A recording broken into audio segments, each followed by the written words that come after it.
I want to welcome everyone to our Welcome Change today. Welcome Change, as many regulars know, is our weekly news hour here at Ashoka, where you get to hear insights and takes from fellows on current topics. I'm welcoming you all. My name is Constanza Frischen. I lead Ashoka here in North America, and with me today is our fellow Jessica Schreiber. You're dialing in from your warehouse in Brooklyn. And I'm very glad you were here with us today against the background that it's been New York Fashion Week. We had the Met Gala, so fashion has been in the news a lot, and we are excited that you will be sharing insights and whys and hows on how to push for recycling and environmental stewardship in the fashion industry. To our audience, the way it works, Jessica and I will be chatting for the next 20 minutes or so. And then if there are questions from the audience, do put them into the Q&A button at the bottom of your screen so we can field them and get to answer a few of them if time permits.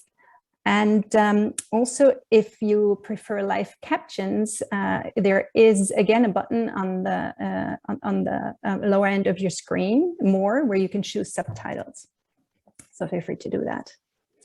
All right. So Jessica, again, thank you for being here, founder of Fabscrap. Prior to getting to know you and learn about your work, I knew pretty little about the extent to which the fashion industry is polluting the environment. Like we had it in the invite, they're responsible for 10% of global carbon emissions, more than air travel. There is an enormous amount of waste being generated. And before sort of asking you to give us more details of sort of the amount of waste, like how did you come across this as an issue in the first place? Yeah, it was actually in grad school. I was studying climate science at Columbia, and sanitation, and I applied/begged to intern with her at the Department of Sanitation, and this rolling out their clothing recycling program, Refashion NYC, which puts donation bins in laundry rooms or basements so that people can donate clothing, shoes, home goods, etc. from their apartment building. So I was just starting my work at the city when that program was rolling out, and then helped to sort of develop that clothing recycling process for the city over the course of the next 5 years there.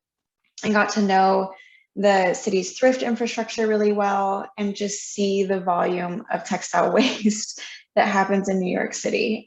So at the Department of Sanitation, I was mostly working in post-consumer, which is waste that has been used or discarded by an individual or a family. So basically everything you and I would use and throw away or use and donate. And we were collecting about 250,000 pounds a month through the Refashion NYC program. And even that, though, was like a drop in the bucket of New York City's textile waste. As the 5 boroughs as a city, every single year we throw out 200,000 pounds. 200,000 tons is 14 times the physical weight of the Brooklyn Bridge, and we're creating that every single year. Look at it, is the bridge can hold up 98,000 tons. So we would need 2+ Brooklyn bridges just to hold up the amount of clothing waste that New Yorkers create. And that was really my introduction into fashion's impact on the planet. These are sort of incredible numbers, especially when you take up, a t-shirt or a sweatshirt, it's so lightweight, and to understand that this is 14 times the weight of the Brooklyn Bridge annually that a city alone is producing in terms of waste. Now, what I'm finding really interesting about your approach is that you don't target primarily the consumer, but you go more upstream towards targeting, the fashion industry. So exactly. Tell us a little bit more why you chose that. And can I get a note from our host in the background? I'm having problems if Jessica is freezing once in a while. Is that just me, or is? My internet in the warehouse is sometimes a little bit shaky. Okay. So it might be on my end. I'll talk slow so that hopefully we can connect dots if I break up. Yeah, while I was working in the clothing recycling program at sanitation, there were two things that were really eye-opening. One was, it was really clear to me that a lot of the companies were putting, not just for clothing, but like across the board, putting the responsibility for recycling and disposal and proper like end of life on the consumer. But whether or not the consumer could properly do that was actually a design decision. So whether or not an item is recyclable is a choice of the materials used and if it can be deconstructed. And so that's actually a design decision. And that's why I thought it was important to go further back, like beyond the consumer to the maker of the products. And then the second piece was that I was hearing a lot of brands that they, in the design of clothing, were also creating textile waste. So it wasn't just the clothing waste that I was seeing, that like brands are also creating textile waste as part of the design process. About 30 companies reached out to me while I was at sanitation. And at first I was so excited, like, here's these giant names. And if I could partner with the city and partner with a nonprofit and partner with like Marc Jacobs, for example, wouldn't that be a great, like well-rounded story about the industry and the city coming together to make a change? But the Department of Sanitation doesn't handle commercial waste. And so we couldn't fit it into their programming. And that's really where the idea for Fabscrap came from, was let's help the businesses do better and reduce their waste and be more environmentally.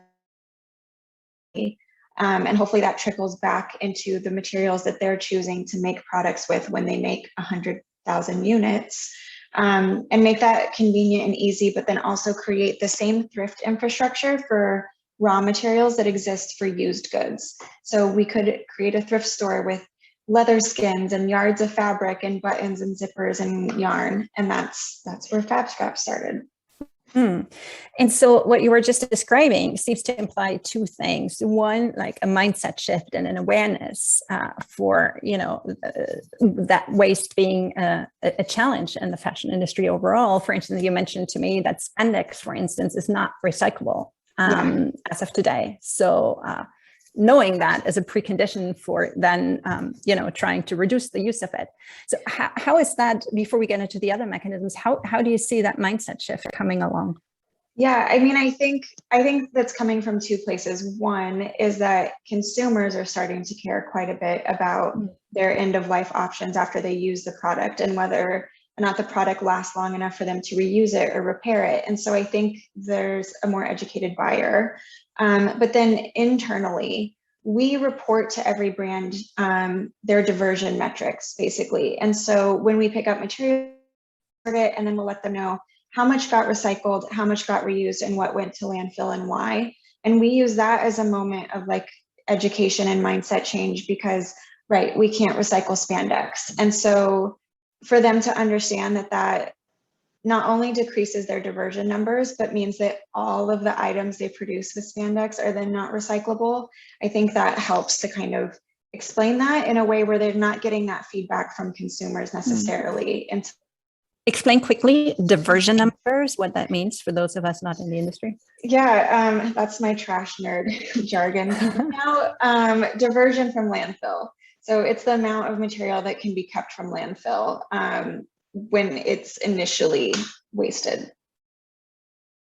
Yeah, and so once is the awareness creation, and then what are the mechanisms that you are implementing together with brands to improve that, to improve diversion? So one of the main things is really changing the verb that we use. So brands do not donate their fabric to Fabscrap. We are but brands are not donating this material to Fabscrap. And that's because the vast majority of it, we can't reuse and resell. And it costs us to sort it, it costs us to shred it. And so we have a service fee. And the same way that any company pays for trash or paper recycling, they're paying for textile recycling. And we say we will recycle your textiles.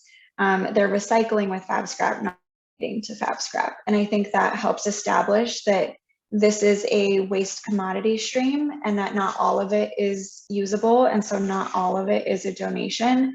The service fee has the added benefit of it's a pay-as-you-throw mechanism where we really want this waste to be part of their bottom line.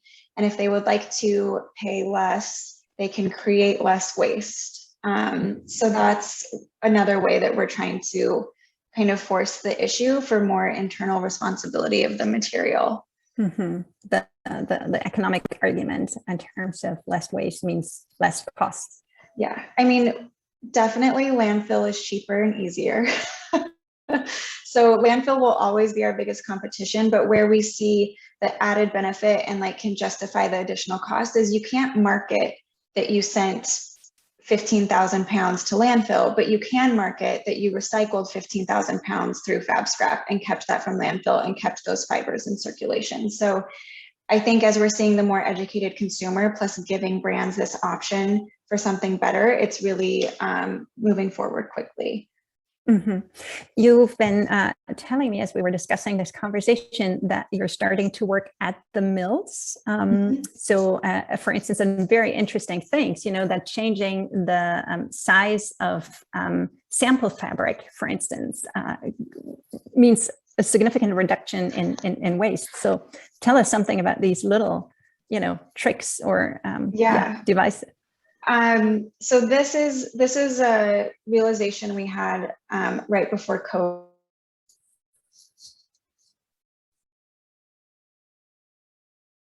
Textile waste from, am I back? Yeah, you're back. Okay. After collecting textile waste for about 3 years from 500 brands, we realized 75% of what we pick up are fabric swatches. They're usually stapled to a piece of cardboard or piece of paper that has mill information, fabric information, price, etc.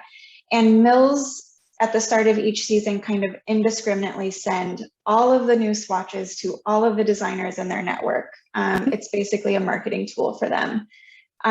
Designers don't always ask for these. It's kind of sometimes solicited, sometimes not. And so they're receiving all of these fabric swatches to help them choose fabric. And they may keep a couple, but the vast majority of them get thrown away. And so 75% of what we pick up are fabric swatches. And they're like 6 by 6 inch squares, not really reusable. For us, reusable is 1 yard or more. So they're not really reusable. A whole mix of fibers and blends and different fabrics. And so what we're hoping to do by moving a little bit further back in the supply chain is work with brands and have them bring their mills to the table and start to audit these swatches as a like marketing piece for their recyclability and how easy they are to deconstruct, because it takes us a lot of time to pull that 6 inch swatch off of the paper. So start to audit these swatches so that they're more recyclable and more sustainable to begin with, but eventually move to sample yardage instead. And I think as more and more things become shared digitally, 1 yard of fabric with all of the digital information to accompany it is really possible and would create significantly less waste and have a much more reusable product in the end. I think even if we mentioned like the economics of it, I think there's even potential where brands, instead of getting 1,000 6 inch pieces, could pay a couple dollars for 10 1 inch or 1 yard pieces, where they can really like work with the fabric, and that helps the mills sort of offset costs and have brands be part of that selection process. And so I think there's some mechanisms there that we want to start to work through with the industry representatives who are interested. And so having brands bring some of their mill partners to the table to make this change together and lead the industry in changing the sampling process. Fascinating. And I'm wondering, so I'm assuming when, you know, these fabric samples come from the mills, there are few proprietary issues because the brands haven't yet, you know, designed them and converted them into something else. But then later on, there probably are proprietary issues, I imagine, that, you know, where brands become protective of what they've been designing. How do you deal with that? Yeah, the proprietary stream of what we pick up is a growing part of our work. So behind me actually are the original Fabscrap bags. There's a brown one and a black one. They're like giant laundry bags. And that's the way that we let brands designate for us what's proprietary and what's not. If it's black, if it goes in the black bag, it's proprietary, meaning we cannot reuse it, cannot resell it. It will only get shredded and recycled. If it goes in the brown bag, we can potentially reuse or resell it, and we can do anything that we need to like extend the life of those materials. So we're seeing brands have always had proprietary fabrics, like think Burberry plaid. That's not plaid that they would just want by the roll available for people to reuse and knock off. So we're seeing proprietary fabrics in that way, but where we're seeing that waste stream grow is samples of finished garments or created clothing that shouldn't go to market. So we have recycled t-shirts with logos that I'm very glad someone pulled before they went to the shelf, where like the logos or the slogans and the sayings just like should have gone through an internal review before being printed. We've had some political candidates who didn't get their party's nomination but had already created all of their campaign t-shirts. We've destroyed those t-shirts for them. My like big goal is to do the Super Bowl t-shirts. I think everybody knows they create the winning t-shirts for both teams, and then the team that loses, they usually ship those overseas. But I would love to, that's sort of my big goal, is recycle those instead. And I hope they listen in. If not, let's try and make sure they get a recording of this.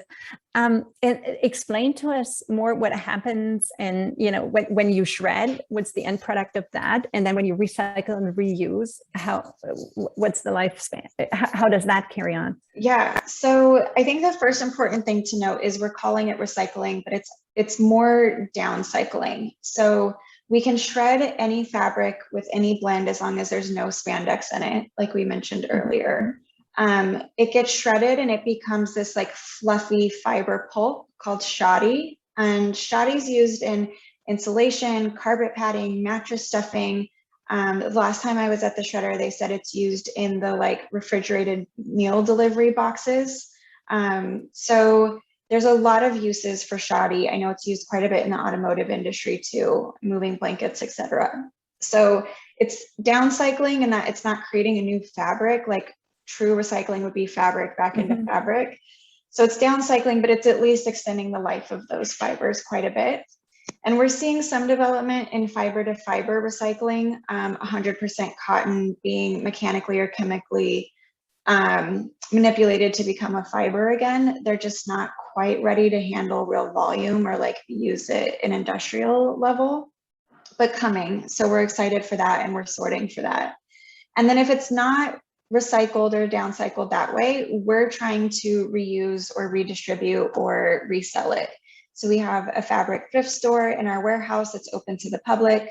We let volunteers at our warehouse take home 5 pounds of fabric for free. We have an online store. We do pop-ups at fashion schools around the country, bringing all of this designer fabric directly to students on campus, and it's all thrift store prices and really high quality. What's cool is that in some cases, the brands that we work with have these really special relationships with mills where we're seeing fabric that you couldn't buy retail even if you wanted to, because it's been developed by a brand and then passed to us. So we're really trying to redistribute as much as we can and give away as much as we sell. Can you be open about the brands that work with you? I know it's over 500. So we let brands choose whether or not we share their name and logo. And it's like 50-50, brands who say yes and brands who prefer to remain anonymous. But there's a page on our website, some of the ones that I can say. We're working with Marc Jacobs, J. Crew, Eileen Fisher, Carolina Herrera, Express. Really, if it's a brand that you know and wear regularly, we're probably working with them, whether or not we can say so.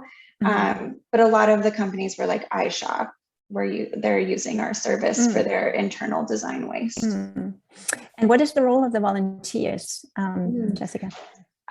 We're picking up about 5,000 to 8,000 pounds of fabric every week, and we have to sort that for reuse or for recycling. So basically going through all of these headers, removing the paper pieces, staples, tape, pulling out the big pieces so that they can be reused. And so volunteers, we have 15 to 20 volunteers, 2 sessions a day, every day of the week. So we've had over 7,000 people fill 10,000 volunteer spots, which is great because a lot of people come back more than once. And it's really just sorting the fabric for reuse or recycling. You don't have to have any prior fabric knowledge, but you learn a lot through the process and then get to take home 5 pounds of fabric for free. That sounds like a good incentive.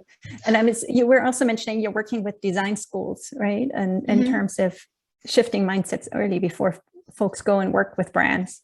Yeah, it's great when students come, whether on their own or like with a class, to the warehouse and can sort, because they see the like mountain of textile waste that we have. They're getting to like see what the value that's inside some of those bags that we're sorting. And then I think as they're taking on internships or going into their career, they have a new perspective of waste as a resource or the need for reduction of waste and their responsibility that they have as a creator to make things that are recyclable and to design in a way that is responsible and with fabrics that can be recycled. I'm starting to go into the Q&As right now that are getting populated. So I'm picking some questions here, more or less randomly. An interesting question: do you see a difference between luxury brands and others? Do luxury brands generate more or less waste? It's less about the waste that they're producing, because I think in general, like luxury brand production just isn't as high, and we're mostly working with their design offices anyway. But what I have noticed is some luxury brands are a lot less willing to let us use their name and logo or talk about their sustainability initiatives. And I see that changing, but more of our luxury partners want to remain anonymous. And we're not picking up hugely different amounts of material, but it varies brand by brand. There is another question here, also sort of industry related question. We've heard about the problems with overstock and returns. Can you comment on that? Yeah, returns are tricky because they're not quite post-consumer and they're not quite pre-consumer. They have been sold and returned, and so they've spent some time with the consumer and now they're back with the company and it's part of their ownership. And reverse logistics, I don't think have been like properly worked out for a lot of supply chains and a lot of like inventory systems. And so what I've heard is that a lot of time when things are returned, particularly from online stores, when the returns are received, they're thrown away. That's sort of the general understanding from some of the people I know in the industry. And I think what's tricky about that is that it means that brands are significantly overproducing, expecting a large amount of returns, and then knowing that a portion of those returns are just going to be thrown away. We're not necessarily working with returns right now. I think that's an area that a lot of brands are trying to do some problem solving, because it's sort of an hidden issue that more people are paying attention to. Yeah. Really interesting. There's some related questions here in the chat, several around sort of consumer education, and someone is giving that a spin to asking, how can social entrepreneurs help stoke youth consumer demand for used or durable clothing versus new fast fashion clothing? And can we expect major brands to play a role in shaping such a demand? Oh, I have a lot of thoughts on this, but I'll try and keep it brief. The first is that Gen Z and some younger millennials are not the people that we have to convince that thrift is cool. They already know. They're looking for the one-of-a-kind pieces. They want the vintage stuff from the 90s and early 2000s. Like, that's not the audience that we need to be convincing about reuse. I think it's older millennials into boomers where thrift is still a little bit stigmatized, and it's starting to turn into more of a sustainability conversation and using that as an argument. But I think then we have to be careful about how thrifting becomes a little bit gentrified, and then it starts to price out the communities that traditionally used and needed it. And so there's a lot of things tied into that. In terms of like overconsumption and limiting how much people are buying, I think that thrift helps with that, because you start to tell what type of clothing lasts longer and what things fall apart more easily. And you can see that really clearly in thrift stores by what materials are lasting and what's not. And I think that makes for a more educated consumer. There was another part of that I wanted to touch on. Can you repeat the first part of that question for me? How social entrepreneurs might stoke youth consumer demand for used and durable clothing. Oh, and to the extent major brands play a role. The brands, yeah. And I think where I'm seeing brands start to take note is ThredUp and the Real are so popular and growing, and we're starting to see brands think, well, why couldn't I sell my stuff twice? Like, if they're going to resell it and make money off of it, I should. ThredUp, like the online platform. Yeah. So instead of having someone else sell it the second time, brands want to sell it the second time. And so that's where we're seeing some brands take their first steps into rental or into buyback programs. And so I think we'll see some interesting shifts there, even just as a business decision for how to be part of the secondhand and reuse marketplace. Fascinating. And I keep thinking about the point you made just a minute ago about the gentrification of thrift, which is something I hadn't thought about, which has huge implications to the extent it becomes a brand and a label and a status thing, that it gets priced up. Yeah, and even just that a growing number of people are shopping at thrifts when maybe they have the economic need or means not to, but they're choosing to go to thrift stores means that thrift store prices are going up because they have a different audience now and a different consumer base. And so, yeah, there's a lot happening in the thrift space that's really interesting to watch. Really interesting. So thinking about the more macro perspective here, there is another interesting question. Someone saying there's a growing national movement to shift the costs of recycling from consumers to producers, i.e. companies themselves. Is the Fabscrap model something that can inform and implement that more broadly?